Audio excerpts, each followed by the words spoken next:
As a kid born in the early 90s, my first experiences with anime were pretty much defined by the era of hack dubs. Like we mentioned in a previous video, these were the end results of Western companies heavily editing and repurposing a foreign property for the sake of making it appeal to a young Western audience. Most of the time, the purpose of these dubs wasn't so much to preserve a show's original message for a non-Japanese audience, as much as it was to generate a brand that could be used as a means to facilitate merchandise. Saban Entertainment were no strangers to repurposing foreign media for marketing purposes, especially before the turn of the century when those practices were arguably the standard for localization. However, while that frame of reference might serve to explain some of the arguably dated anime dubs that were produced at the time, this reality can serve to make something like Saban's English adaptation of the original Digimon Adventure stand out for the exact opposite reasons.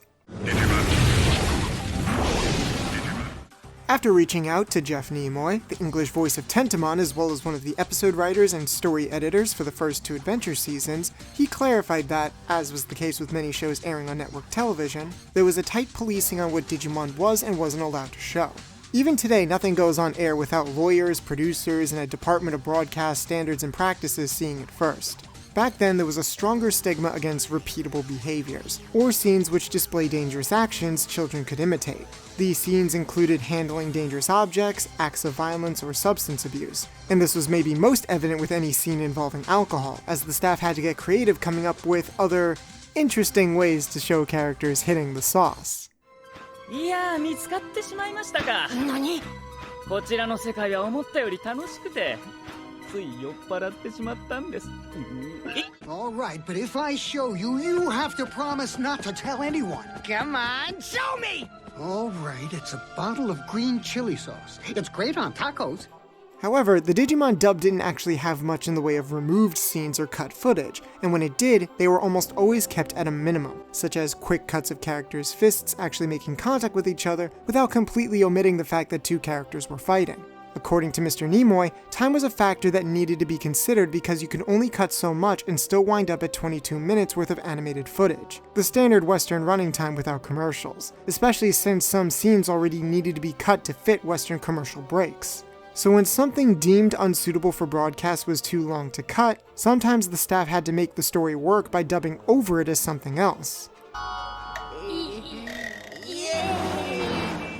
For example, in episode 30, the main characters spend a few minutes attempting to hitchhike a ride from strangers, which could be deemed as behavior that most American parents wouldn't want their kids to repeat. So instead, their dialogue was changed to looking for a taxi or trying to get the attention of a police car.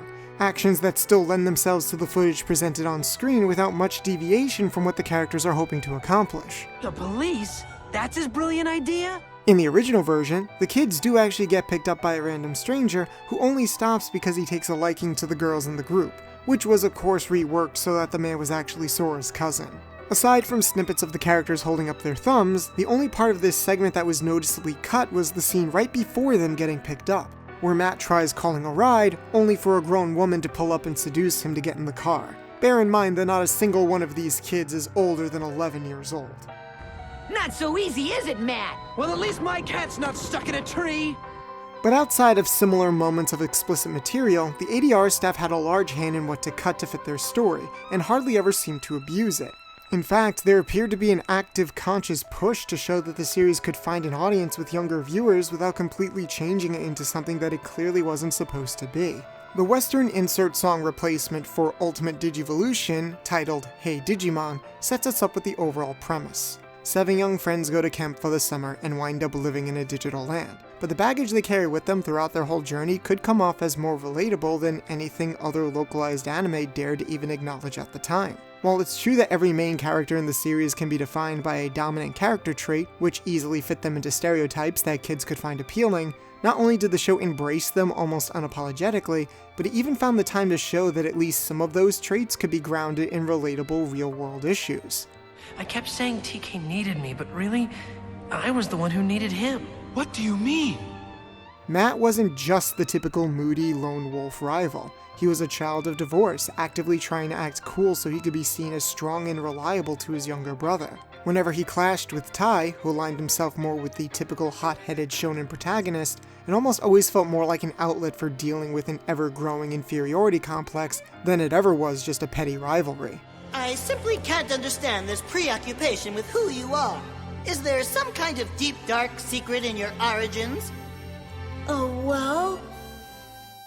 Izzy wasn't just a socially awkward computer nerd. He was a kid who discovered he was actually adopted at an early age and had to come to terms with how he felt about his parents, after discovering that they had been hiding this fact from him. While we've seen what heavily bogging down, viscerally violent subject matter had done to shows like One Piece when they were first localized, we shouldn't forget that difficult real-world living situations were also commonly cut or altered. Granted, tiptoeing around Joey Wheeler's family situation in Yu-Gi-Oh! Or tweaking Chumley's alcoholic father in GX might not have affected the main overarching narratives of those shows. However, while troubled family backstories and personal self-reflection sound minor in a story where the end of the world is constantly at stake, the main characters need to come to terms with those insecurities and fears in order for their Digimon partners to get stronger. Removing or replacing this context with something less intense would not only cause the very impetus for story progression to change, which could bleed into every other aspect of the show's localization, kind of like what ironically happened with One Piece, but when you're given that additional context, it could arguably make these characters feel more like real people. Everybody thinks that he's always perfect, but that's too much to expect of him. We've got to give him some freedom to become his own man. You know, he's got to make mistakes. That's part of what it is to be a kid. Don't you think so? As fun and imaginative as it could be, Digimon wasn't just a silly power fantasy without consequences. Force or push that growth artificially, and the show will make it an active point to remind you just how much worse things could end up. As long as something dangerous wasn't literally shoved on the screen, then the staff seemed to think that there was no reason to remove these important moments of character introspection. And in hindsight, maybe drawing the line there explains how the series was able to keep its cultural roots, not hiding the fact that the story took place in Japan and keeping the cast canonically Japanese. Something that was exceptionally rare for anime that was localized during the 90s. Japanese text wasn't edited out, Japanese cities were regularly called by their proper names, and while a few of the characters' names themselves were changed, these acted almost more like suggestions rather than full-on replacements. Characters like Tai, Matt, and Izzy had their names abbreviated into nicknames, but in the first episode you see their full Japanese name displayed. Granted, I have no idea why Tai's surname was changed into a completely different one that was still Japanese, but I digress. I'm aware none of this may sound impressive or surprising by today's standards, where Japanese studios are more protective of their properties' overseas identities, and most dubbing companies do everything they can to preserve the spirit of the original material. But I think sometimes we get so caught up in the dated cheesiness and puns of days long past that it's easy to forget just how seriously something like Digimon was trying to treat its younger audience. Maybe the reason why Digimon still has a place in the hearts of so many Western anime fans is because the English version of those characters still showed us that we weren't alone going through similar struggles, and that sometimes relying on others to help you come to terms with those situations isn't such a bad idea. Ever since then, I've been alone. I figured if my family didn't want me, then I would just keep to myself and never tell anyone what I was feeling, and I swore I would never let anyone see me cry. But really, all I wanted to do was cry. This is not a novel concept by any means, especially for children's programming, and the dub will go out of its way to constantly beat that message over your head with as much additional off-screen dialogue as possible. But building that message as the solution to feelings that can, at times, even be hard to explain to adults shouldn't be downplayed. I pretended to myself I hadn't heard anything. Then I made believe I misunderstood. Then I tried to wipe it from my mind and just act like everything was the same as before. But it wasn't, and I didn't mean to, but I just started drifting away from you a little more each day. I wonder if there were any kids who were going through similar issues at home or in their social circles that ended up seeing a little of themselves in these characters. If you didn't end up relating to them back then, maybe you'd find yourself relating to them now. I've got to be the cautious one around here. I can firmly say that as a kid, my least favorite character was Joe Kido, because compared to everyone else, he was this neurotic pessimist who didn't know how to have fun. But now I see the pressure he tried carrying to look after everyone and why he's seen as the most reliable of the group. Sora feeling depressed despite so many people looking up to her because she thinks she's not worthy of being loved is a state of mind that I still struggle with to this day in my late 20s. And even TK, the youngest character in the show, has to confront the fact that his friend dies in front of him.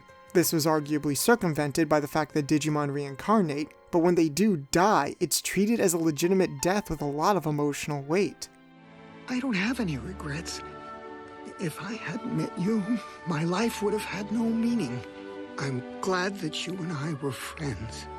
I can only speculate as to why Digimon was handled in such a way, but even allusions to ghosts and other religious symbols were usually preserved, despite that still being a touchy subject for so many properties across different platforms of entertainment. It's possible the writing staff had an idea of what kids could handle and trusted that they could understand what they were supposed to take away from the series. Despite acts of violence being edited out, the context of those actions remained. Kids still fought over not understanding each other's feelings, even if we never actually saw a single punch connect. And the physical, emotional scars left by our villains were still exposed, even if we didn't get to see exactly how they were inflicted. We were given an idea of what evil people were capable of, and this might have been kept in because it's an important thing for children to distinguish at a young age.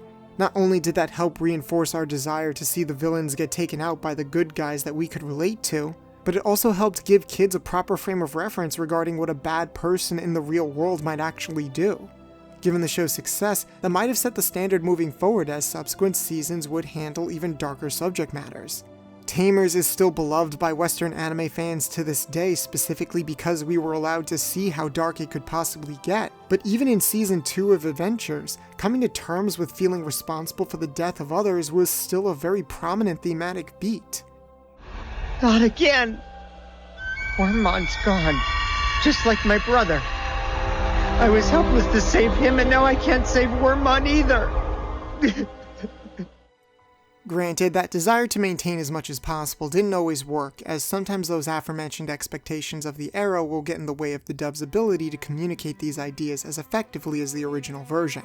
Digimon still had its entire soundtrack replaced with music that felt like it had its fingers firmly on the pulse of what was popular in America at the time, with silly, triumphant sounding horns blasting in the background, as if the producers were terrified that any moment of silence would run the risk of boring any children watching. Episode editing might have been limited, but everything can still feel rushed, leaving very little room to breathe when paired with so much of that extra aforementioned off-screen dialogue. I respect the writing team for properly adapting as much of the show's humor as they could, because sometimes those supposed moments of tonal whiplash were carried over from the original series. But while there were moments where proper workarounds were found for more Japan-centered references, others can still come off as incredibly awkward. Bakuman, lose your power. Bakuman, lose your power. Bakuman, lose your power. Plus, we can't just ignore the various jokes and puns that were crammed into almost every other scene to help make the show carry an overall lighter tone than what could be found in the original. Hey, Dad, are we there yet? What? Sorry, I just had to say that. However, if anything had to be cut or altered in Digimon, I'm glad it wasn't its heart. Throughout almost every season, Digimon as a franchise showed us that you don't always have to have the literal weight of the world on your shoulders for life to feel daunting and confusing. In fact, it's almost never going to stop feeling that way even as we get older. When you put your trust in the right people who can help you find something in yourself nobody else might have, then that's when you have the potential to grow stronger and rise to the challenges that lie ahead. After all, Digimon weren't the only ones who could evolve and change their forms into something special and new.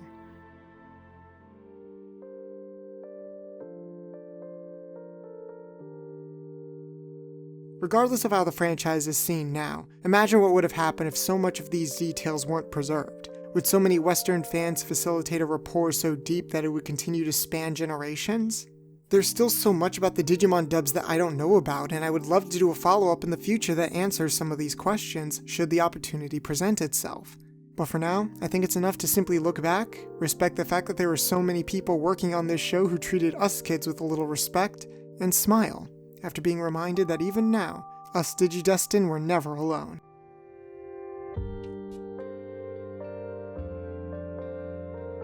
So a few special thank yous are in order. Firstly, to Jeff Nimoy for proofreading parts of this script and answering my questions so I could have a better understanding of what the dub's production was like. As well as to Marissa Lenti for helping me go over noteworthy examples, proofreading, and just being an amazing Digimon fan who helped inspire this video. Finally, thank you to everyone tuning into this and to our patrons for supporting this channel, including Marissa Lenti, Reagan Senpai, Seth Phillips, JR Pictures, Spartacus, and Unknown Secret 1000. If you enjoyed this video, please leave a like, share it around, and tell us your favorite thing about the Digimon dubs in the comments down below.